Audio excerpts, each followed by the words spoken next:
रामपुर गांव में नरेश नाम का एक आदमी था। नरेश का गांव में एक ढाबा था। नरेश ईमानदारी से अपना ढाबा चलाया करता था और जो भी खाना बच जाता था वो आसपास के कुत्तों को खिला देता था। एक दिन उसके ढाबे के बाहर एक बंदर आया। वो बंदर नरेश के हाथ की रोटी देख रहा था। अरे तुझे भी रोटी खानी है, आजा आजा खा ले। नरेश उस रोटी को जमीन पर रख देता है और बंदर ने तुरंत ही रोटी उठा ली। नरेश ने कुछ और रोटी के टुकड़े जमीन पर रख दी। बंदर ने उन्हें भी उठा लिया और वहां से चला गया। वो हर दिन शाम के समय नरेश के ढाबे पर आता था। नरेश उसे बची रोटियां खिलाया करता था। आपने इस बंदर की आदत खराब कर दी है मालिक। ये रोज यहाँ आकर खड़ा हो जाता है और अब तो आप इसे अच्छी रोटी भी खिला देते हैं।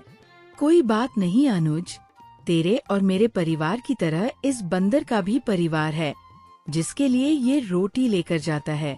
आपको कैसे पता चला मालिक? अगर ये अकेला होता तो यही सब खा लेता, पर ये बहुत चालाक है।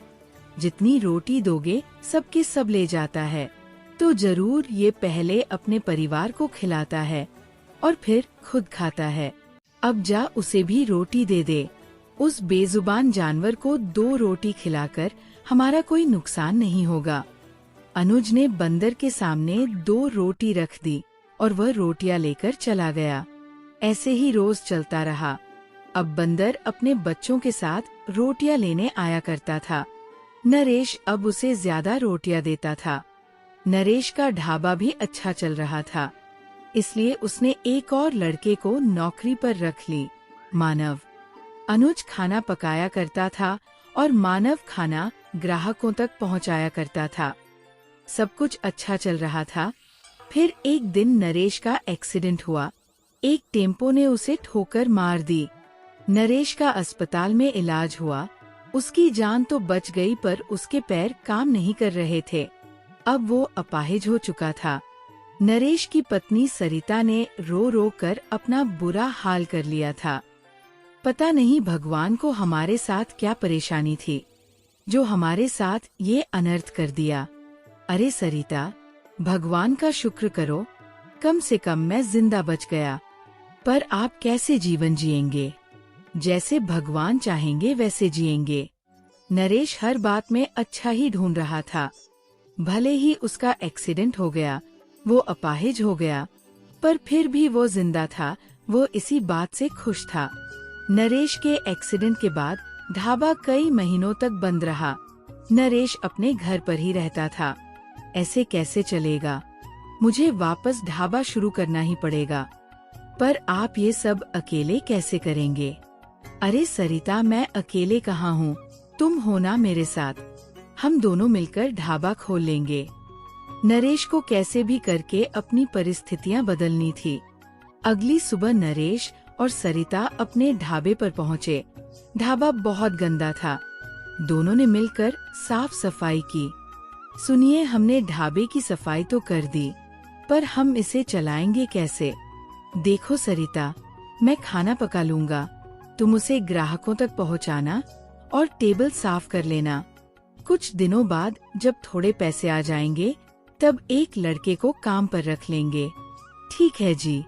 इसी सोच के साथ नरेश ने वापस ढाबा स्टार्ट कर दिया। उसने भगवान की पूजा की और फिर चूल्हा जलाया। कुछ ही देर में कुछ ग्राहक आए। अरे वाह नरेश भैया, बहुत दिनों के बाद ढाबा खोला आपने। हाँ भैया, वह मेरा एक्सीडेंट हो गया था, इसीलिए मैं ढाबा नहीं खोल पा रहा था। फिर उस आदमी ने नरेश के पर देखे। उन्हें उसके प्रति सहानुभूति होने लगी। अरे रे, सोचा नहीं था ऐसा कुछ हुआ होगा। होनी को कौन टाल सकता है। आप मुझे एक लंच प्लेट दे दो। जी जी भैया, अभी देता हूँ। नरेश खाना परोसने लगा और फिर सरिता ग्राहकों को खाना देने लगी। उनकी गाड़ी जैसे तैसे चल पड़ी थी। पहले से कम ही सही, पर दोनों मिलकर पैसा कमा रहे थे। ऐसे ही कुछ दिनों तक सब कुछ ठीक ठाक चलता। ढाबा खुलता देख वो बंदर फिर से आने लगा। नरेश ने उस बंदर को रोटी देना वापस शुरू किया। फिर वो बंदर भी ढाबे पर रोज आने लगा। एक दिन अचानक सरिता की तबीयत बहुत खराब हो गई। वो फिर भी ढाबे पर जाने के लिए तैयार हो गई। अरे सरिता, तुम्हें तो बहुत बुखार है, तुम इस हालत में कैसे काम करोगी?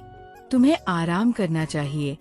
आज ढाबा मैं अकेले चला लूंगा, तुम चिंता मत करो। लेकिन आप अकेले कैसे कर पाएंगे? चिंता मत करो सरिता, मैं कर लूंगा, तुम आराम करो। जब से मैं अपाहिज हुआ हूँ, तुम्हारा काम बहुत बढ़ गया है। आज एक दिन तो आराम कर लो।